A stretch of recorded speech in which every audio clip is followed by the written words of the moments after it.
hadis. Saya di sini akan perkenalan dulu. Nama saya Muhammad Gaza Toilah. NIM saya 2486208174. Di sini saya akan menjelaskan pembelajaran Al-Quran dan hadis dalam proses belajar dan pembelajaran. Yang pertama, mukadimah ya. Belajar dan pembelajaran itu tidak bisa harus saling berkaitan, tidak bisa dipisahkan, karena antara belajar dalam pengajaran sebagai guru harus belajar dan pembelajaran tersebut tidak bisa dipisahkan dalam pendidikan, konteks pendidikan. Dalam konteks pendidikan Islam, pembelajaran Al-Quran hadis menempati posisi sentral karena merupakan sumber utama pendidikan. Jadi semua pendidikan itu terletak pada Al-Quran dan hadis dan bergantung juga pada sinergi antara pendidik, peserta didik, dan juga komponen pendukung lainnya. Selanjutnya, definisi pembelajaran. Secara umum, pembelajaran adalah proses interaksi antara guru dan murid. Proses pembelajaran, definisi pembelajaran itu interaksi antara peserta atau juga interaksi antara peserta didik dan juga sebagai dengan pendidik atau guru dan murid. Dan sumber belajarnya itu pada suatu lingkungan belajar. Jadi bukan sembarangan, tetapi di suatu lingkungan pembelajaran tersebut. Berbeda dengan mengajar. Mengajar itu berpusat pada guru saja. Kalau pembelajaran ini lebih menekankan bagaimana siswa memperoleh pengetahuan, keterampilan, dan juga perubahan sikap secara aktif di dalam kelas. Jadi pembelajaran itu antara interaksi antara guru dan murid, itu definisi pembelajaran di dalam kelas seperti itu. Ya, selanjutnya dalam konteks Al-Quran hadis, pembelajaran didefinisikan sebagai upaya sistematis untuk membantu siswa agar dapat membaca, menulis, menghafal, memahami, serta mengamalkan nilai-nilai yang ada di dalam Al-Quran dan hadis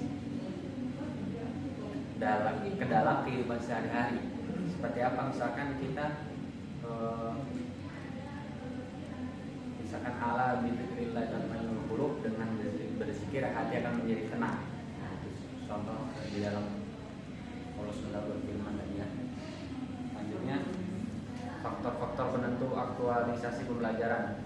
Faktor internal, kondisi fisiologis, kesehatan dan psikologis, minat bakat, motivasi, dan kecerdasan siswa.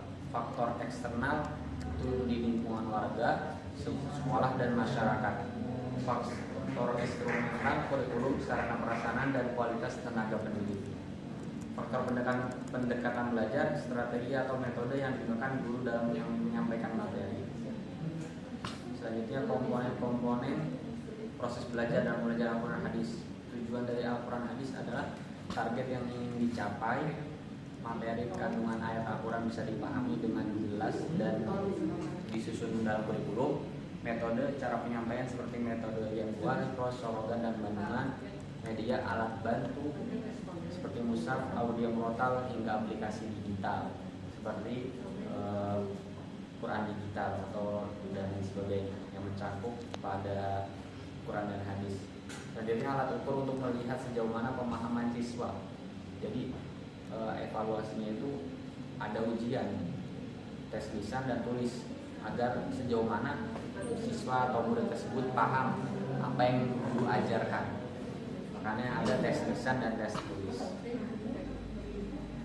Peranan guru dan siswa dalam pembelajaran Al-Quran hadis. Peran guru, mualim, kita mentransfer ilmu, tajwid, dan tafsir. Mudaris, pengelola kelas yang dinamis, role model, mencontohkan akhlak Quran. Kita harus mencontohkan akhlak yang baik. Dan peran guru itu sebagai motivator, mendorong siswa untuk istiqomah dalam menghafal dan menjaga hafalan Al-Quran, dan menjaga apa yang sudah belajar. Jadi apa yang sudah belajar diusahakan agar paham dan juga terjaga hafalan tersebut. Peran siswa, pembelajaran aktif, mengasah kemampuan literasi dalam Al-Quran. Untuk alim, memiliki adab yang tinggi dalam menuntut ilmu agama. Jadi sepintar-pintarnya orang kalau tidak ada adabnya percuma saja. Al-adabu fawqul ilmi. Adab si pengamalkan hafalan dalam kegiatan ibadah harian. Jadi prakteknya itu dalam menghafal Al-Quran, misalkan menghafal Al-Quran itu dimetodekan dengan misalkan hafalan di dalam sholat, sholat sunnah dan sholat yang lain. Karena kalau memiliki hafalan sudah lancar ketika sholat, maka insya Allah lancar. Berbeda ketika misalkan dia hafalan ketika sedang tidak sholat. Karena kalau ketika sholat sudah lancar, insya Allah sudah lancar.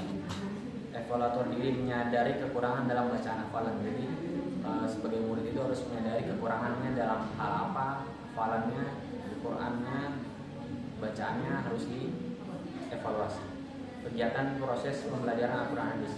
Yang pertama kegiatan pendahuluan, yang kedua kegiatan inti, yang ketiga kegiatan penutup. Kegiatan pendahuluan mungkin memulai kegiatan pendahuluan seperti misalnya pembukaan dan lain sebagainya dan mengolah materi sebelumnya. Kegiatan inti mungkin materi dan penyampaian pembelajaran yang di kelas, serta kegiatan penutup mungkin ditanyakan. Biasanya kalau saya sendiri ada recalling itu untuk apa?